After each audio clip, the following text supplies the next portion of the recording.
रात के समय कार धक्के खाती हुई रुक गई। उसमें से आरव नीचे उतरा और घड़ी देखी। उस वक्त रात के ठीक 9 बज रहे थे। फिर उसने कार का बोनेट खोला और उसे ठीक करने की कोशिश करने लगा, लेकिन गाड़ी स्टार्ट नहीं हो रही थी। आरव ने मोबाइल से मदद मांगनी चाहिए, पर उसमें से नेटवर्क का नामो निशान नहीं था। फिर उसने गाड़ी की पिछली सीट पर सोई हुई अपनी पत्नी मिताली को आवाज दी। मिताली, अरे ओ मिताली, हमें आज की रात किसी गेस्ट हाउस या होटल में बितानी होगी, क्योंकि गाड़ी खराब हो गई है।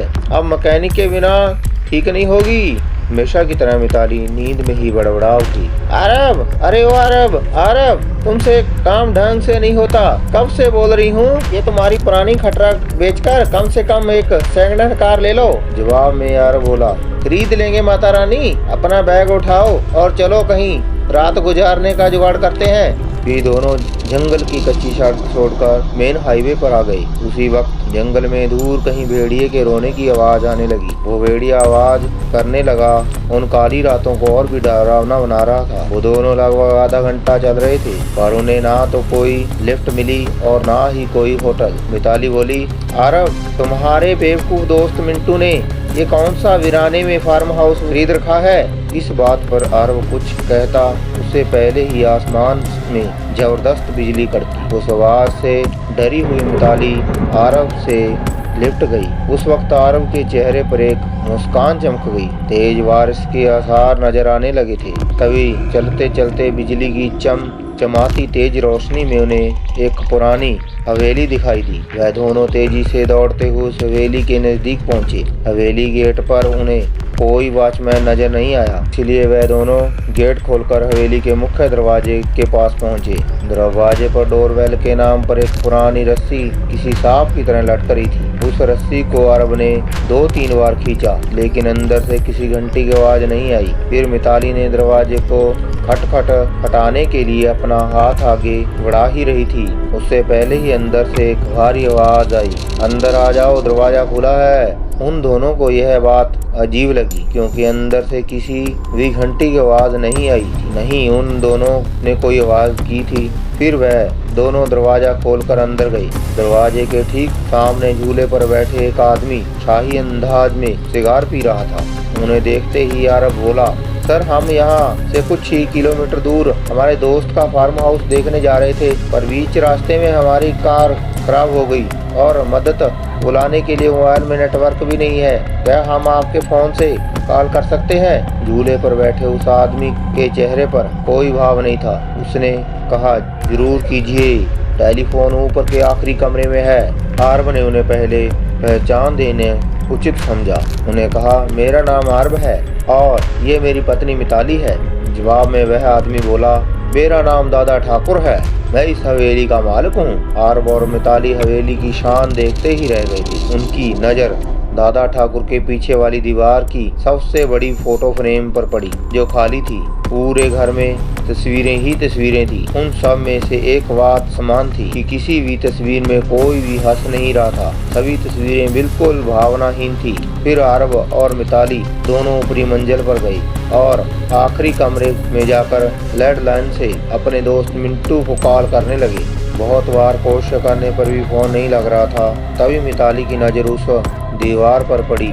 वहां और एक फोटो फ्रेम टंगी थी, उसमें भी कोई तस्वीर नहीं थी, सिर्फ खाली फ्रेम था। उन्हें यह बात बड़ी अजीब लगी। फिर दोनों नीचे गए और दादा ठाकुर से बोले, आपके लैंडलाइन से फोन नहीं लग रहा। दादा ठाकुर बोले कि यहाँ फोन लाइन में हमेशा गड़बड़ रहती है, दोबारा से प्रयास करें, फिर चाहें तो आज की रात रुक सकते हैं। मिताली और आरव कमरे में जाकर फिर कॉल करने की कोशिश करने लगे, पर सब बेकार। आखिर में दोनों ने रात को वहीं रुकने का निर्णय लिया। बेड पर लेटते ही दोनों की आंख लग गई। रात के ठीक 1:30 बजे आरव की नींद अचानक से खुल गई और वह एक बार फिर से अपने दोस्त मिंटू को फोन लगाने लगा, लेकिन उस वक्त फोन पूरी तरह डेड था। फोन को हाथ से नीचे रखते हुए आरव की नज़र दीवार पर पड़ी। सामने का नज़ारा देखते ही उसके चेहरे की हवाइयाँ उड़ गई, क्योंकि कुछ घंटे पहले देखी हुई खाली फ्रेम में अब उन दोनों की तस्वीर थी और उसके नीचे लिखी थी उनके मौत की आखिरी तारीख। उसने मिताली को उठाया और उसे तस्वीर दिखाई। वह बोली, कुछ तो गड़बड़ है, अब हमें अभी के अभी यहाँ से बाहर निकलना होगा। वे दोनों ने वहाँ से सरपट दौड़ लगाई। सीढ़ियों से वह दोनों तेजी से नीचे उतरने लगे, पर उतरते वक्त सीढ़ियों पर उन्हें 4 पैरों की जगह 6 पैरों की आवाज आ रही थी। अब वह दोनों काफी डर चुके थे। कुछ भी कर उन्हें बस दरवाजा खोल के बाहर भागना था, पर दरवाजे के पास पहुंचने के बाद अब दोनों ने उसे खोलने की कोशिश की, पर उनकी कोशिश नाकाम रही क्योंकि दरवाजा किसी ने बाहर से बंद कर दिया था और अब वह दोनों उस भूतिया हवेली में कैद हो चुके थे। आरव और मिताली दरवाजा पीट रहे थे, मदद के लिए चिल्ला रहे थे। उसी वक्त बदकिस्मती से बिजली चली गई और मौत के अंधेरे की चादर से बिल्कुल ढक लिया और चारों तरफ शमशान का सन्नाटा फैल गया। मिताली अपने कांपते हाथों से मोबाइल टॉर्च चालू करने लगी। जैसे उसने टॉर्च चालू की, उसकी रोशनी सबसे पहले सामने वाली उस बड़ी से फ्रेम फोटो पर पड़ी, जिससे फ्रेम को आते वक्त दोनों ने खाली देखा था। उस खाली फ्रेम में अब झूले पर बैठे दादा ठाकुर की तस्वीर शैतानी मुस्कान दे रही थी और अगले ही पल दादा ठाकुर तस्वीर से धीरे धीरे गायब होने लगी और उसके नीचे रखा हुआ झूला बिना हवा के झूलने लगा। उस भयानक मंजर को देखकर मिताली पूरी तरह से घबरा चुकी थी और आरव बस बेसुध देखते ही रहा। कुछ ही पलों में मोबाइल भी स्विच ऑफ हो गया।